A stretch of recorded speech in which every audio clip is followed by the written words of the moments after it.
Hello, this is Hans Hobbies, and this is a quick review on the team associated RC28 micro buggy. I know I'm kind of late on this buggy, but I was just kind of bored after final exams, looking online, and I thought this would be fun to put around the house because it's been pretty rainy where I am, and a lot of my cars have been bound to being in the house. So I picked this up today. It's a 1/28 scale replica of the RC10 Classic buggy, and I think they did a pretty good job with it. When you get it, you just take it out of the box, um, and it comes with the double A's for the transmitter, and you just charge it up and you just go. It's pretty simple. There's no the only thing that you have to do to it, if you but you don't have I guess you don't have to do, but you should do to it if you wanna, is these spotlights. They don't come with the stickers on them, so you have to take an X-Acto knife and put these stickers on. But if you don't want to, that's still fine. It looks fine without it. Overall, the design of the buggy is pretty nice. I think it looks pretty cool. Some things that people say are kind of cheap about it is the fact that it has no body clips. It just like uses these two. These are the shock mounts on other versions of this car. But in this case, they use it as body mounts, and in the front they use Velcro, and then this wing is just double sticky taped on. But I actually like all that because it makes the buggy look cleaner. There's no clips getting in the way or anything. And also there's no real reason to take the body off anyway. But saying that, I will take the body off now. Like I said, the front is just Velcro. And you just kind of like stretch it over these posts. Like that. And the whole body just comes off. The body's really nicely painted. You see, it even went to the trouble of painting it silver underneath. It's pretty well made. It's pretty thick too, so I'm pretty happy about that. And you can see here, this is the reason why there's no reason to take the body off. There's nothing to this. It's just the on-off switch.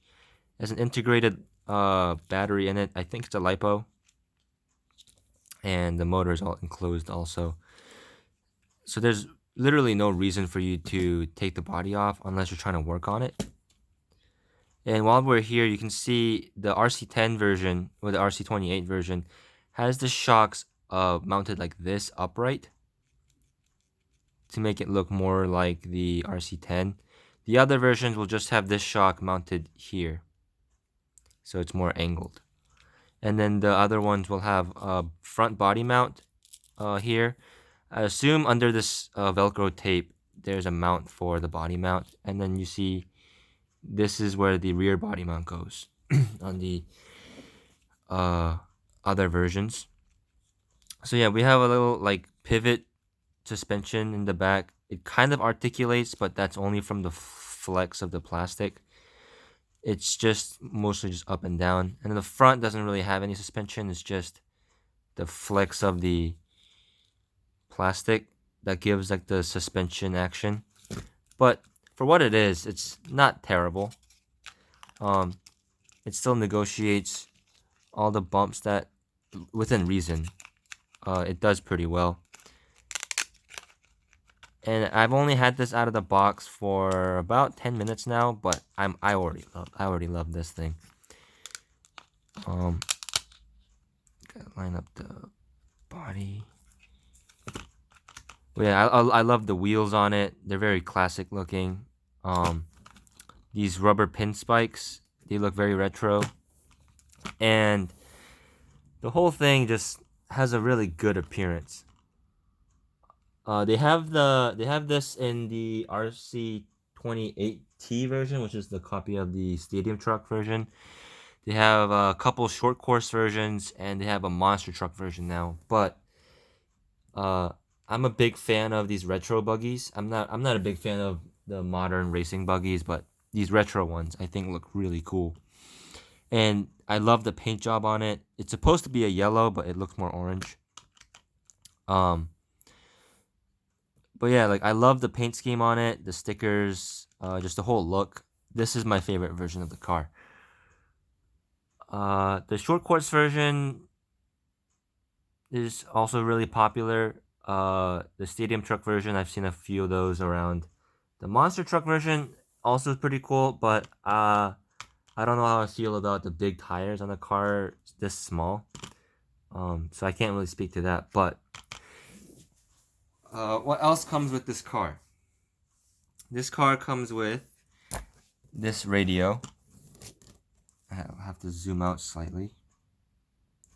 Sorry about the mess in the background, all the wires. But it basically comes with this radio.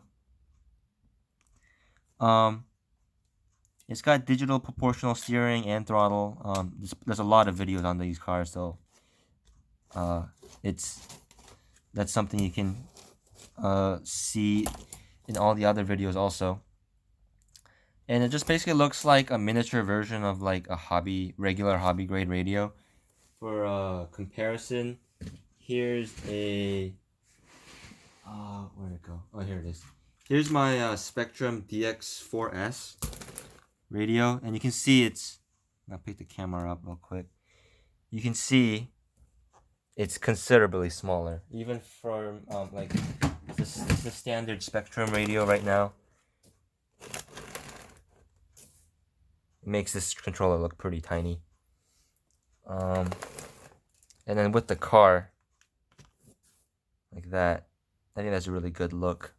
And the radio itself is a pretty handsome radio. It's got a little nice foam grip on it. The controls feel nice. The only controls it has is the steering trim. But for a car, I don't know why it won't focus. There we go. For a car this cheap, and this small, I think that's all you really need. This car cost me about $55 before tax. I think that's pretty reasonable, especially considering I had the ECX 1/24th scale Torment 4x4. And that thing cost about $100, and it was a hot piece of garbage. I jumped it using a napkin holder. Jumped it maybe like 2 inches, 3 inches off the ground, hit the ground, and it spat the drive shaft out and broke. And the gears don't seem very good. Here's that Torment. You can see it's a little bigger.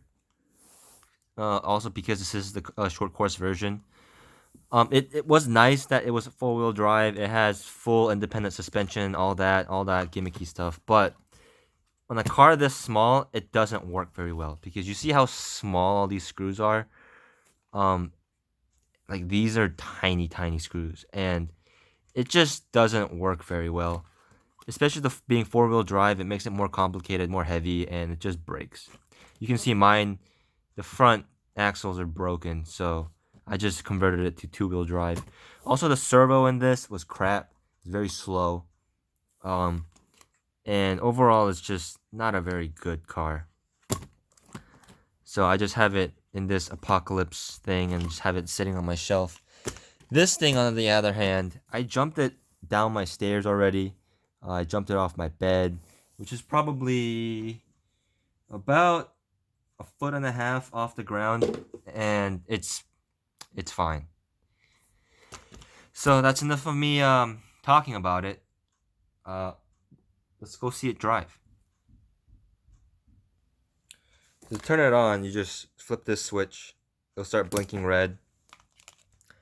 And then you flip this on, and it'll turn red. Auto syncs. And then you got full proportional steering, full proportional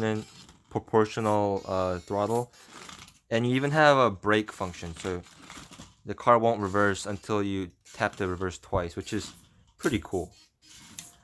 This car also has no diff. It's just a solid axle. But for a car this small, that helps it out a lot, especially off-road. It's pretty fast. You can see it do some jumps on these little humps here. Oops.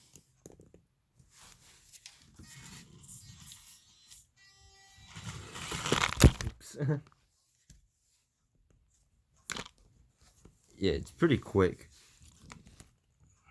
Reset my camera here.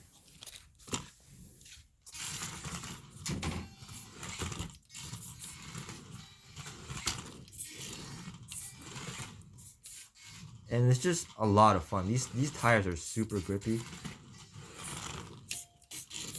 And even like the little tiniest humps become like jumps to this thing. So it's just a lot of fun to play with inside. And considering that it's only like $55 for what's essentially a hobby grade RC car, I think that's pretty good. Because a lot of the other micros are at least $100. For $100 you can get 2 of these and race them around with a friend.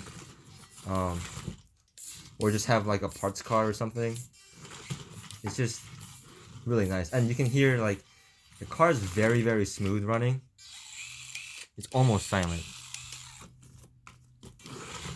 And even without the front suspension, like real front suspension, it works pretty well.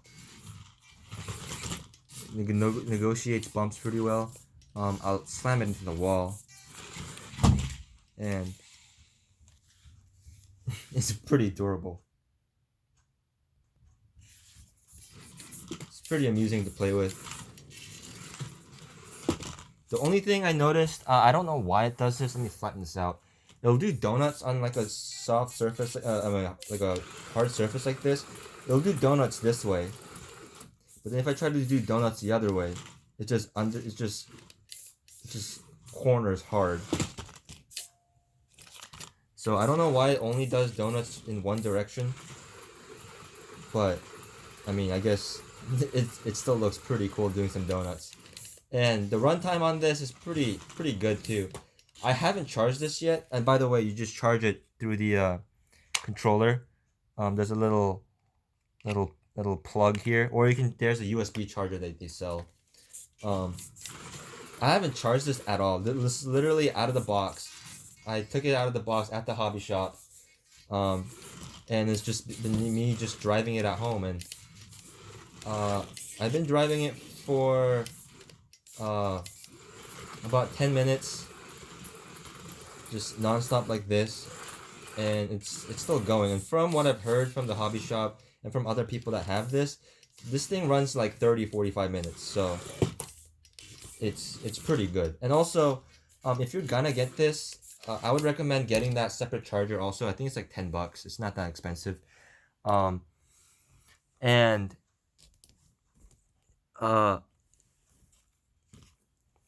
because apparently it charges it a little bit better. It increases the runtime. It doesn't charge it any faster, but it makes the runtime increase. So I think from what the hobby shop guy said, he thinks that it charges it up a little bit more with a little more quality than the transmitter. So that's probably a recommended upgrade per se.